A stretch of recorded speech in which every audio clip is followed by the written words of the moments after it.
ধর্ষকের শাস্তি মৃত্যুদণ্ড করার দাবিতে রাঙামাটিতে ইসলামী ছাত্র আন্দোলনের বিক্ষোভ।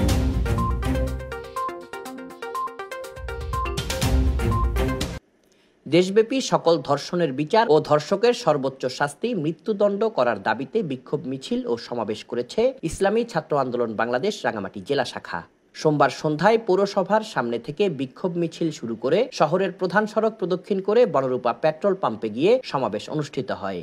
বিক্ষোভ সমাবেশে ইসলামী ছাত্র আন্দোলন বাংলাদেশ রাঙামাটি জেলার সভাপতি হোসাইন মল্লিকের সভাপতিত্বে জেলা ইসলামী আন্দোলনের সেক্রেটারি মাওলানা ওমর ফারুক, ইসলামী ছাত্র আন্দোলনের কেন্দ্রীয় শুরা সদস্য ইমাম হোসাইন কুতুবী, ইসলামী শ্রমিক আন্দোলনের জেলা সভাপতি দিদারুল আলম, ইসলামী যুব আন্দোলন জেলা সাধারণ সম্পাদক মাওলানা আবু তাহের, সাংগঠনিক সম্পাদক আলাউদ্দিন, ইসলামী ছাত্র আন্দোলন জেলা সহ সভাপতি কামরুল ইসলাম, সাধারণ সম্পাদক আনাস রেজা, সাংগঠনিক সম্পাদক কাউসার আহমেদ ও অর্থ সম্পাদক জয়নাল আবেদিন সহ অন্যান্যরা উপস্থিত ছিলেন। Desk report, CST TV।